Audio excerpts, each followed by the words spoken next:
You know what? I don't think Scar's gonna catch us until the end of this. I'm sorry that it took so long. But we're home free, and I can just tell the story, which is good because this is kind of an emotional part of the story. So I'm sorry to be chopping up with this. Anyway, yeah. I mean, I'm a little sad that I didn't have anything for the last video because there were no interruptions, but I think it's for the better. I didn't have to restart, refilm anything. So yeah, we're good. Enjoy the last chapter of G. There's an epilogue coming as well, but this is it.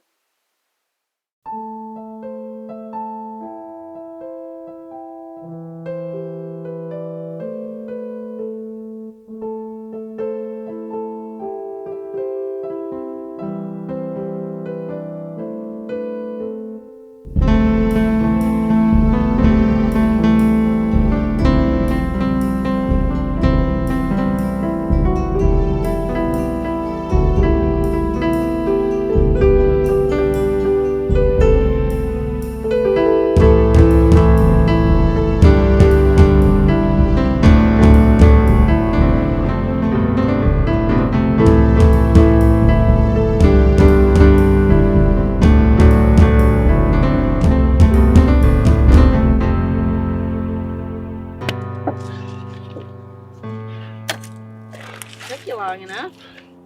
Yeah, good thing you chose an easy spot.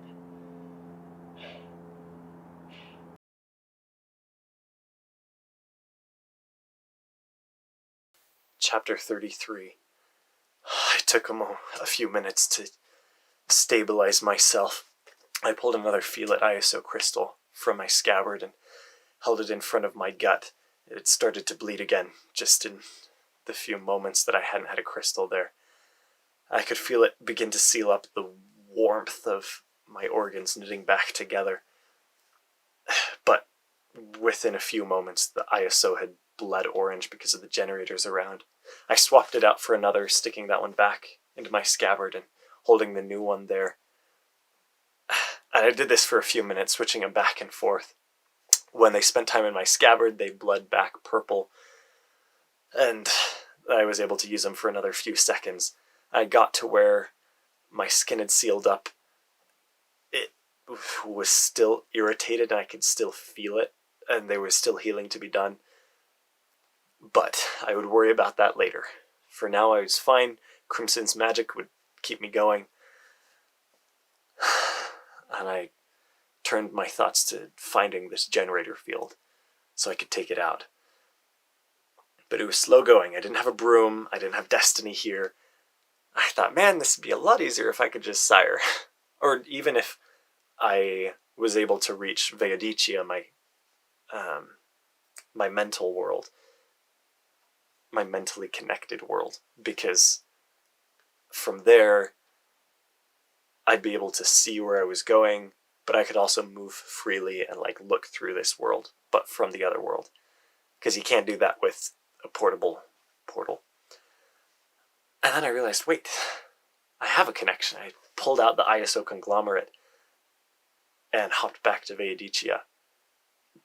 Just, again, putting in my mind that hope within the darkness, that feeling. And that brought me through to Veodicia. I thought, man, this conglomerate is really handy.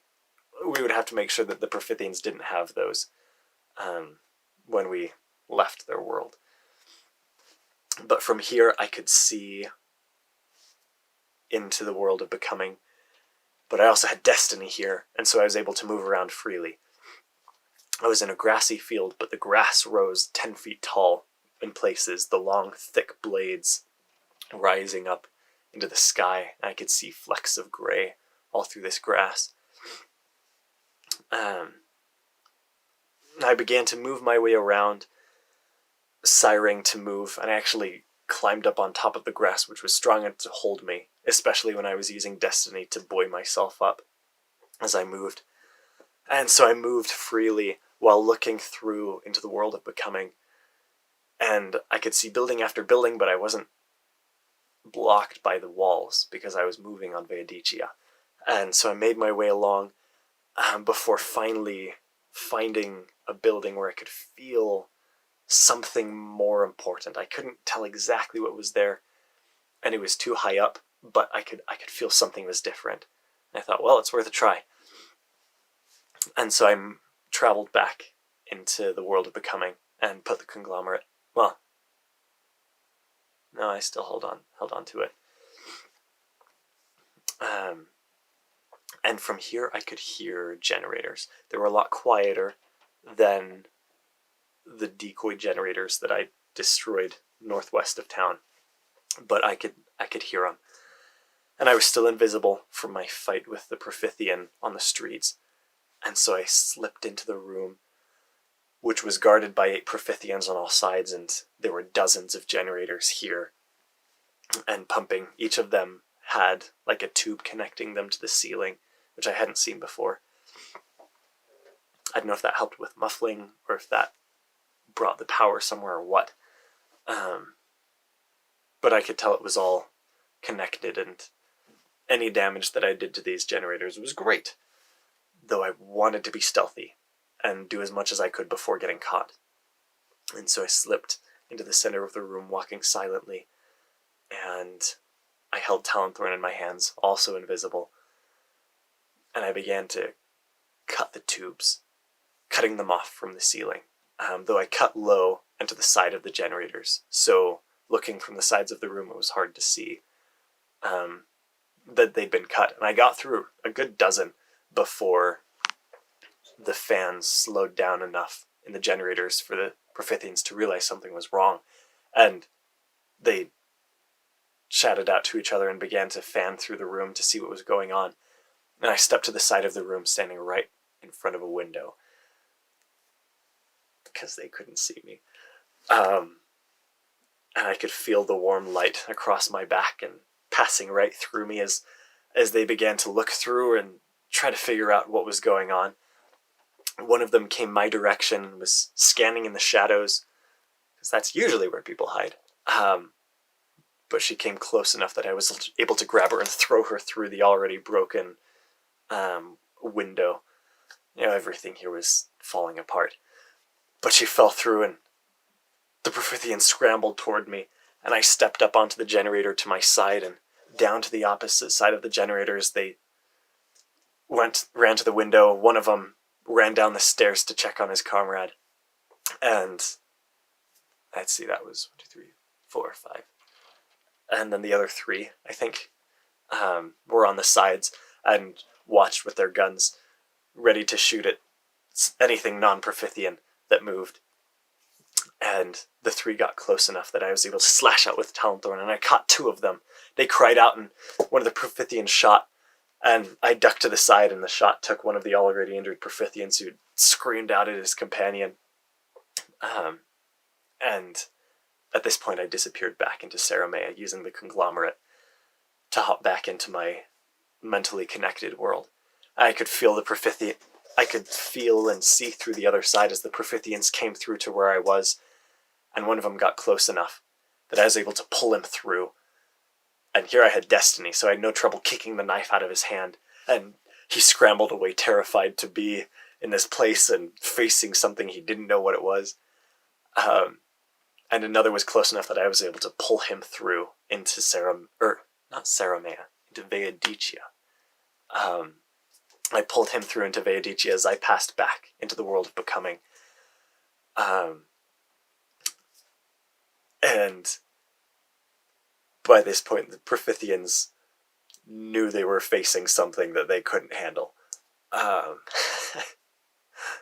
Which is nice to think that I am that. Anyway, by this point, there were 4 Profithians left in the room. The 2 injured, 2 on the sides. The one ran to protect the 2 injured ones, and the other pulled out a radio to start communicating with the Profithians. That was the one I went for first, and I ripped the radio out of its hand and smashed it against a generator, breaking the crystal within both of them. And the Profithian ran out of the building. And the other held his gun, still trying to protect the others. And I wasn't going to attack him outright.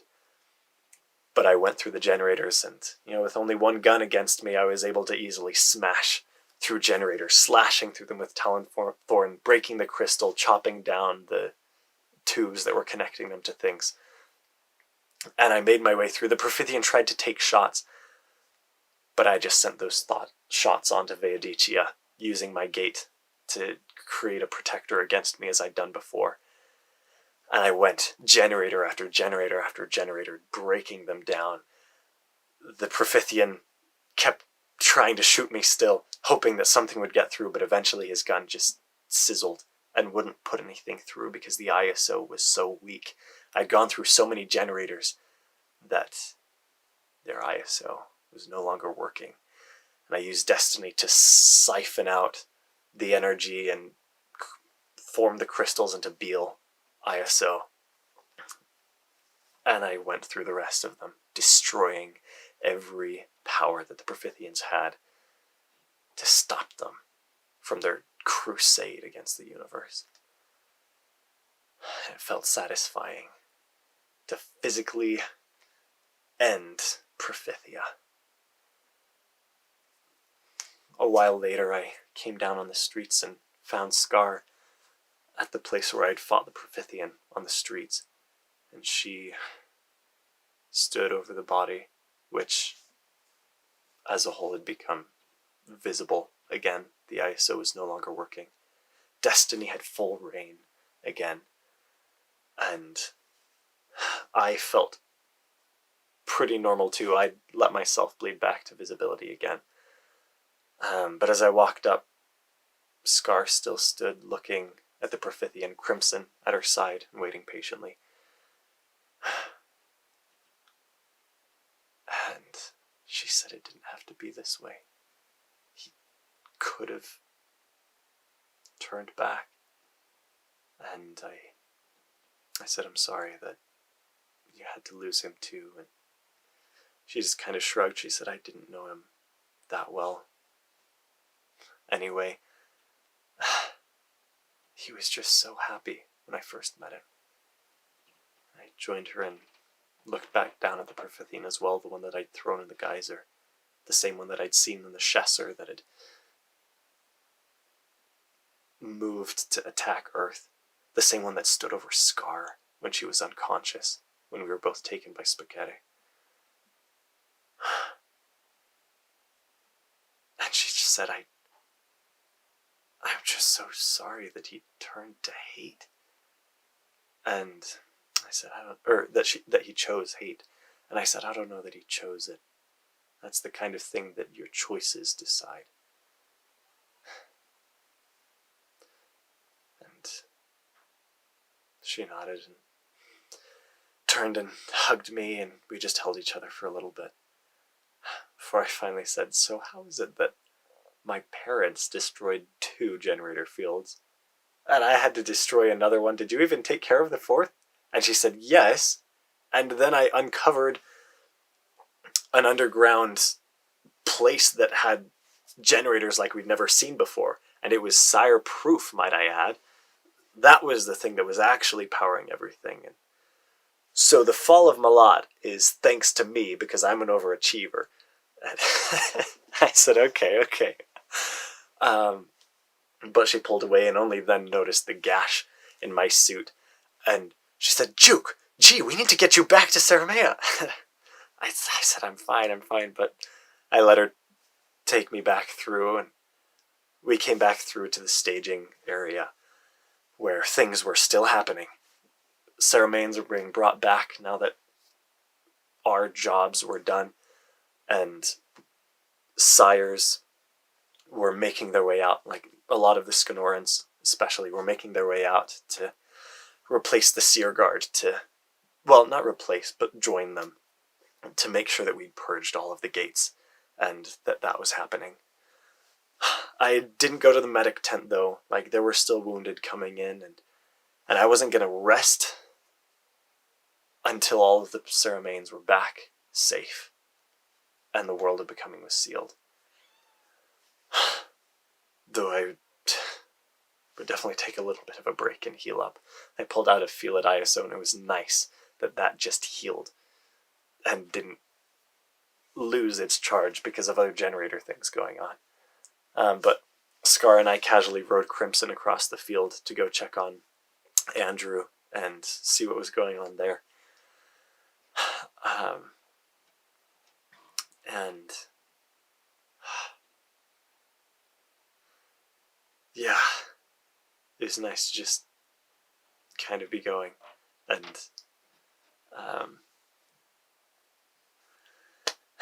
we got to Andrew. There was something that happened between Scar and me there, but not too important. But we eventually got to Andrew, and he was with another of the librarians and sending back the warriors that had come to help us out.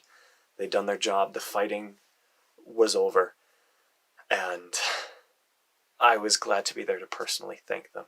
I told Scar, I think I'll stick with Andrew here. And she said, all right, I'm going to make sure that my travelers are doing all right, and that we're getting everybody back. And I wished her well. And it was good to personally be there to thank people, Dalinar, who'd come to help us, a captain that I actually didn't recognize, and all of these other people that had come to help us. Andrew helped send Rick and Ralph through, and yeah, it was good to thank people for what they'd done. And every time we said, if there's anything that you need, let us know, we'll be there. The last one that we sent through was one I recognized well, and I thought Anciano, thank you for everything. He said, G, you promised me that you would tell me your story. You did more, you let me be a part of it. That doesn't let you off the ring with Parachian, but I thank you for it. I said, well, if you ever need our help, we'll be there. He said, thank you. I better check on my men and see how they fared. With that, he nodded to the librarian who sent him through. Andrew checked his name off the list and tossed the clipboard into the grass. And he said, I never want to open a gate again. The librarian said, you didn't even open any of the gates.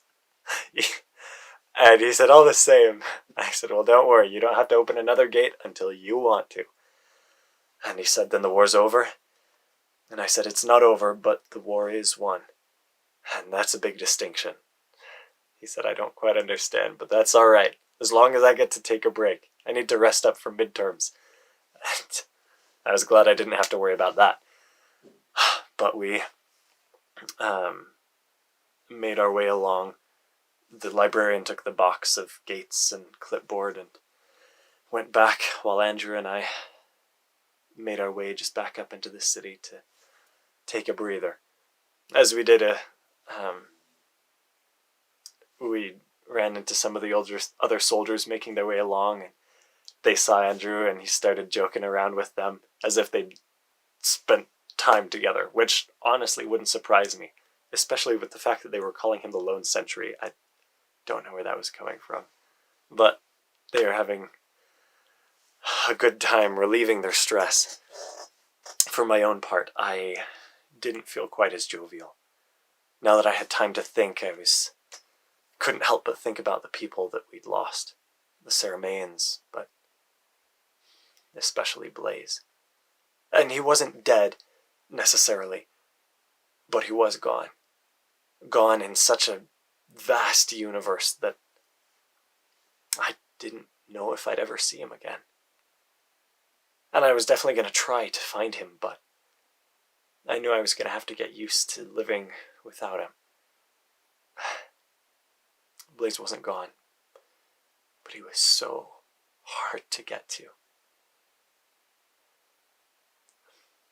Andrew seemed to notice that I wasn't doing that well, and he said farewell to the other soldiers and put his arm around me as we came onto the streets of Demise Cry, and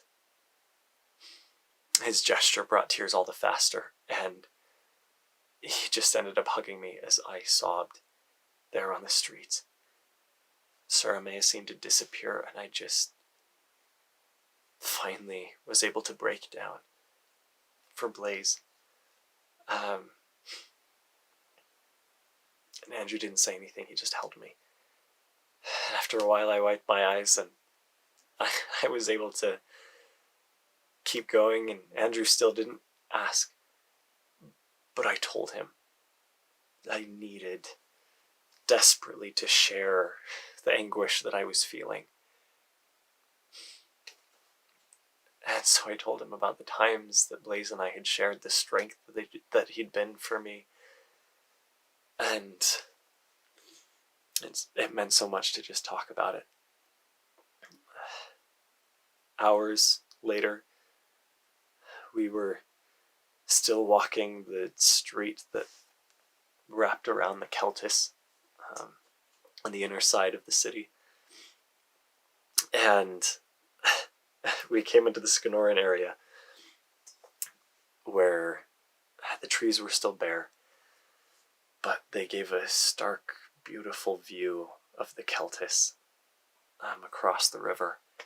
And its violet light contrasted the colorful buildings around and the trees. And from this plaza, it was beautiful. Still wintry, which wasn't my favorite, but it was beautiful.